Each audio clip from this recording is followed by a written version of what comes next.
vamos evangelizar, quando pensamos em evangelizar, cada um tem assim, né, a ideia do que é evangelizar.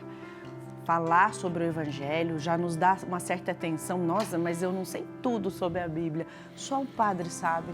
O Padre sabe, nós sabemos também. Cada um na sua experiência, na sua intimidade com Deus. Nós vamos nos relacionando e é tão bonito. O que sei hoje é muito mais do que soube ontem, do que sabia ontem. E é bem menos do que posso saber sobre o amanhã. Mas o importante é que estou na caminhada. O que importa é o processo, a constância e a intimidade. Quando a gente fala sobre evangelizar, a gente também pode dizer o que é visível, né? A gente precisa sim fazer as nossas práticas, nós estamos sempre praticando a nossa religião, muito bom. A gente faz a oração do Santo Terço, nós vamos à Santa Missa, adoramos o Santíssimo Sacramento, comungamos, mas não pode só ficar, não podemos minimizar as nossas atitudes somente a isso como uma matéria, mas é transformar isso em atitude. E de que maneira você está colocando em prática a sua maneira de evangelizar no dia a dia, nas atitudes, naquilo que é simples e naquilo que é verdadeiro. Nós somos, o que vivemos é o puro Evangelho. Por isso que o estudo, a prática, a meditação, ela faz toda a diferença, porque transforma a gente dentro. E aí a gente vive diferente. São movimentos que a gente vai aprendendo no dia a dia. Os missionários redentoristas nos ensinam que é esse movimento do simples para o concreto, para o amor, para a palavra da verdade. Aquilo que faço, aquilo que falo, fazendo com amor, é o próprio Evangelho. Porque Jesus nos convida, faça e ame seu irmão como a ti mesmo, como eu também te amo. Nós podemos olhar de maneira simples. Será que estamos escutando e percebendo a necessidade do nosso próximo? Será que estamos vivendo como Deus nos pede, perdoando a nós mesmos e também perdoando o próximo? São maneiras simples de viver. São maneiras que às vezes a gente fica tão preocupado, né, em colocar tantas fantasias, a gente coloca tanta coisa na frente, tantas palavras difíceis, como diz o Padre Ulisses, mas na verdade é o simples que se conecta com Deus e são as nossas atitudes. Dá para fazer tudo hoje, agora? Não dá.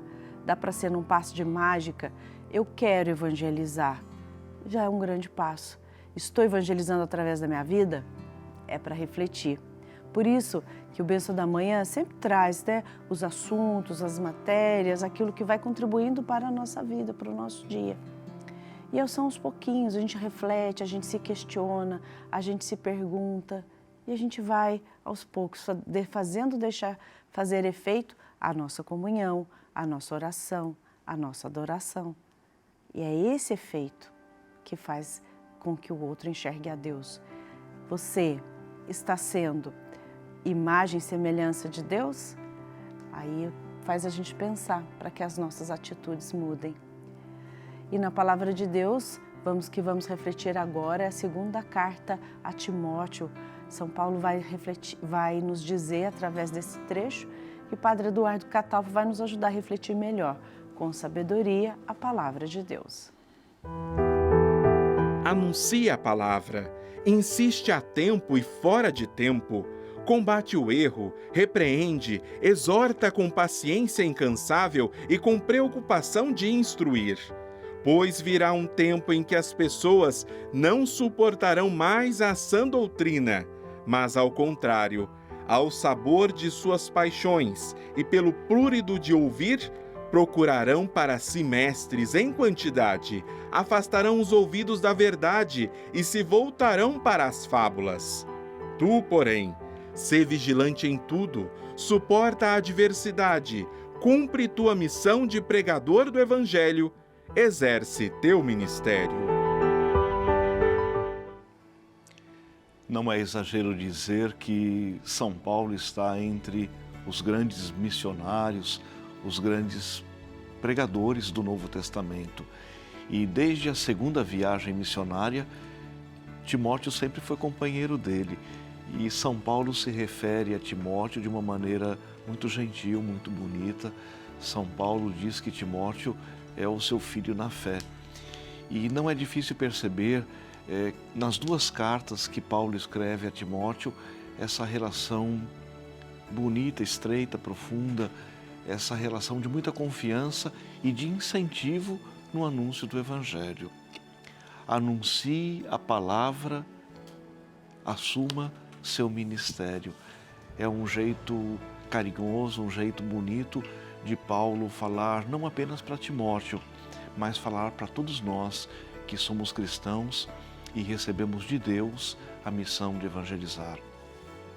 As palavras que Paulo dirige a Timóteo ressoam em nossos ouvidos como um grande convite, um convite muito especial para que a gente viva de fato a vocação missionária, a vocação de, na Igreja de Cristo, amar e servir. É interessante que nesse trecho tão curtinho, Paulo insiste com verbos muito fortes, verbos que indicam a presteza, a responsabilidade, o compromisso, o zelo, o cuidado que todos nós devemos ter com a palavra de Deus.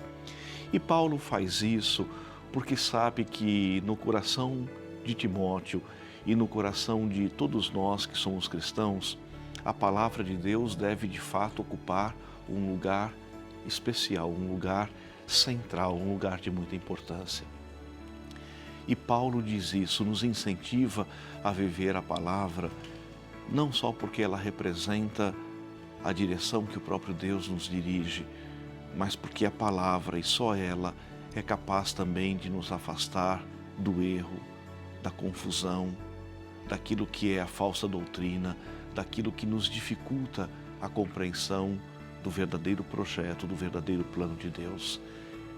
Já há muitos anos, nós assumimos o compromisso, sobretudo através da jornada bíblica, nós assumimos o compromisso de transformar a casa da Mãe Aparecida na casa da palavra. É esse o nosso desejo, de fazer com que a palavra de Deus ressoe de fato em nossos ouvidos, inspirando bons propósitos de anunciar o Evangelho e de viver o nosso ministério. O Evangelho, ele ganha força quando o seu testemunho, meu testemunho, é vivido de forma simples, o cotidiano. Todo Evangelho vai ganhar mais força quando a gente viver de maneira simples, verdadeira e com amor. Vamos pedir a Deus a graça da gente poder viver bem esse Evangelho, sermos cristãos com coragem, com simplicidade e com amor. Vamos rezar. Pai nosso que estais nos céus, santificado seja o vosso nome. Venha a nós o vosso reino, seja feita a vossa vontade, assim na terra como no céu. O pão nosso de cada dia nos dai hoje. Perdoai as nossas ofensas, assim como nós perdoamos a quem nos tem ofendido. E não nos deixeis cair em tentação, mas livrai-nos do mal. Amém. Ave Maria, cheia de graça, o Senhor é convosco. Bendita sois vós entre as mulheres, e bendito é o fruto do vosso ventre, Jesus. Santa Maria, Mãe de Deus, rogai por nós, pecadores, agora e na hora de nossa morte. Amém. Nossa Senhora Aparecida, rogai por nós.